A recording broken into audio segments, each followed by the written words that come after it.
Ok, donc nouvelle vidéo sur ma chaîne. Ça va faire environ un truc comme 1 an et demi que j'ai rien foutu. Essentiellement pour des raisons personnelles de flemme.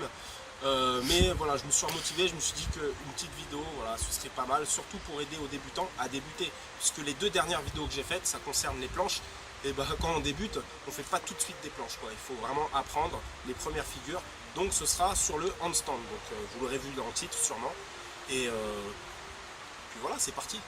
Alors partie 1, pourquoi réaliser le handstand? À quoi ça sert? Est-ce que c'est vraiment utile de faire ça? Alors oui, complètement.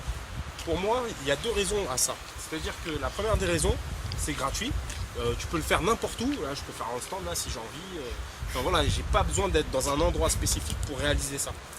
Deuxième des raisons, il n'y a pas meilleur moyen pour prendre en force, puisque en fait, regarde, par exemple, là je suis en train de marcher, voilà, normalement, et si tu t'es jamais posé la question de savoir qu'est-ce que ça ferait si je passais mon temps, parce qu'on passe notre temps à marcher, si je passais tout le reste du temps à marcher par exemple sur les mains, ou à rester ne serait-ce que sur les mains, qu'est-ce qui va se passer?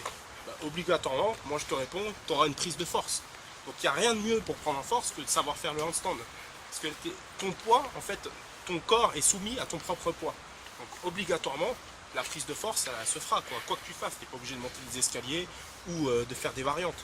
Mais ne serait-ce que de te mettre en handstand déjà, ce sera une prise de force. Donc voilà, partie 1 clôturée, ça va vite. Ok, donc la première des choses qu'il faut que vous sachiez faire avant de savoir faire le handstand, la première des choses, c'est ça.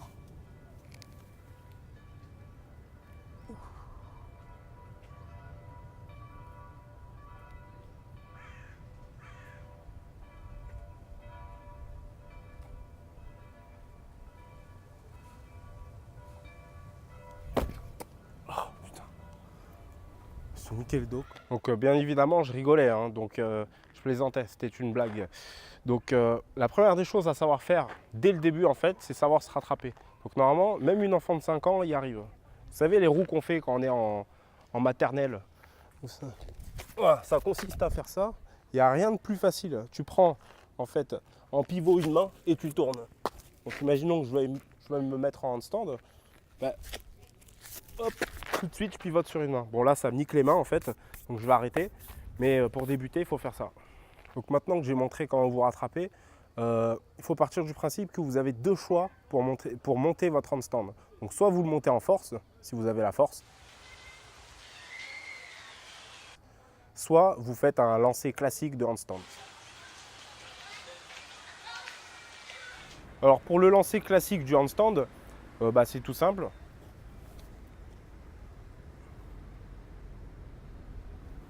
Voilà, en fait le but c'est d'être en 1 sur 2. 1 sur 2 ça veut dire quoi? Ça veut dire que si je rate une fois, si je réessaye, je vais réussir. En fait j'ai tellement l'habitude. En fait le but c'est de faire matin, midi, soir du handstand. Il faut en bouffer jusqu'à en crever. Sinon vous n'allez jamais réussir. Si tu fais une fois par semaine un handstand, tu ne pourras jamais l'obtenir. Par exemple, regarde, là je me mets, je lance et je sais pas, je simule une perte d'équilibre. Je sais que la deuxième fois, le deuxième essai, il va passer, c'est sûr.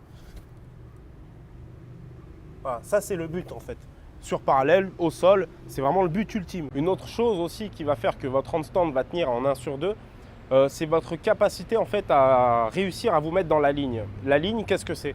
C'est tout simple en fait, c'est ça va être votre forme, votre gainage et votre habitude à savoir faire le handstand. C'est-à-dire que, comme je l'ai dit précédemment, si vous faites un handstand par semaine, ça ne va jamais marcher.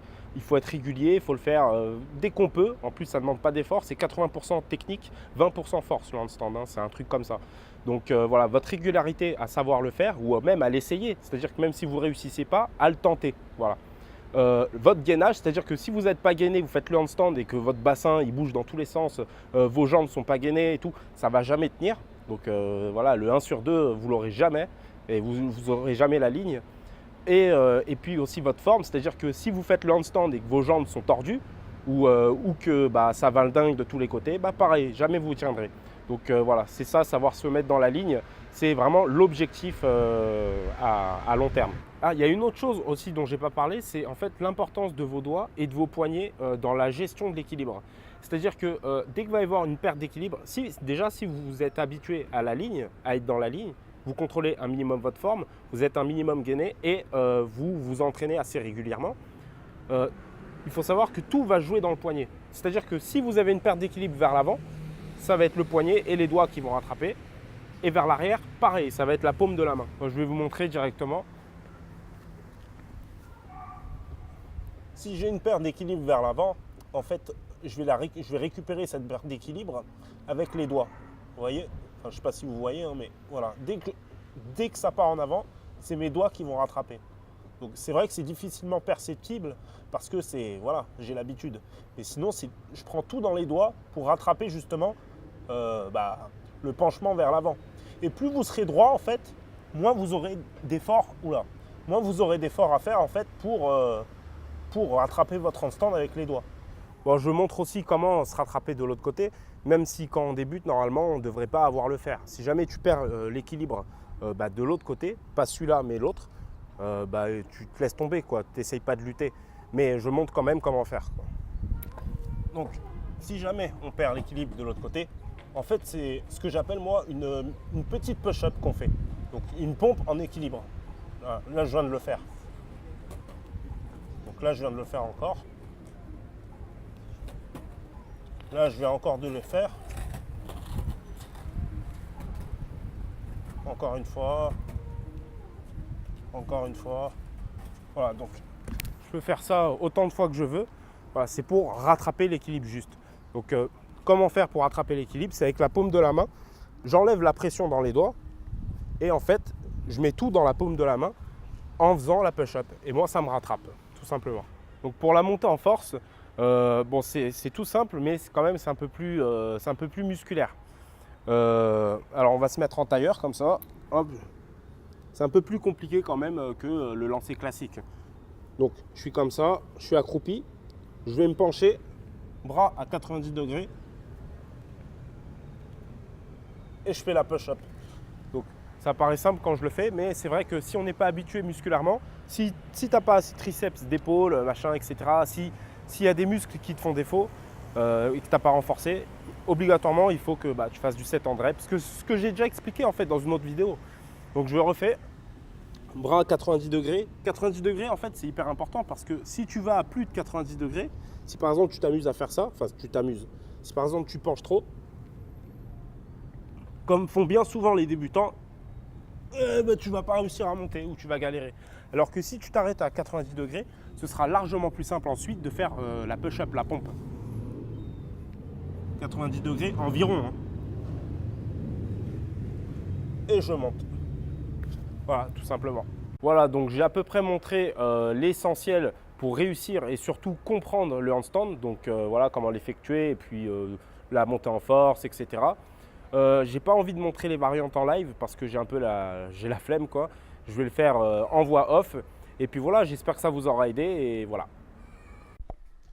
Alors pour commencer, la montée en force bras tendus et jambes serrées, ce qu'il faut absolument retenir sans trop aller dans les détails, c'est que plus vous serez souple de l'arrière des jambes, c'est-à-dire des ischio-jambiers, je crois que c'est ça le muscle, moins vos épaules prendront votre poids en charge. Donc voilà, plus vous serez souple au niveau de l'arrière des jambes, et moins en fait vous aurez à être en force au niveau des épaules.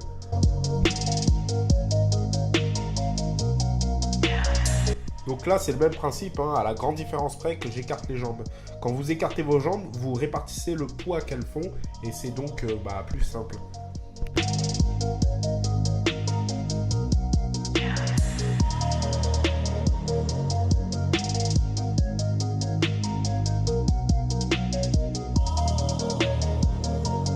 Et là, toujours le même type de presse, à la différence près que j'ai les bras pliés. Donc je pense que j'ai pas besoin de vous dire pourquoi c'est plus facile.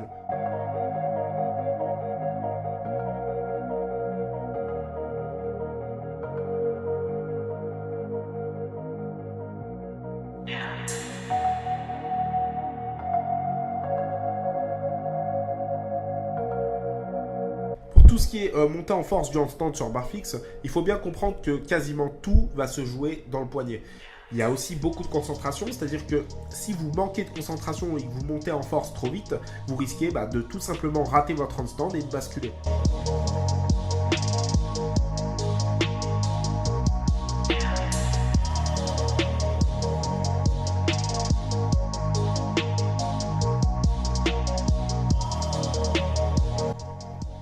la même chose, mais en prise supination.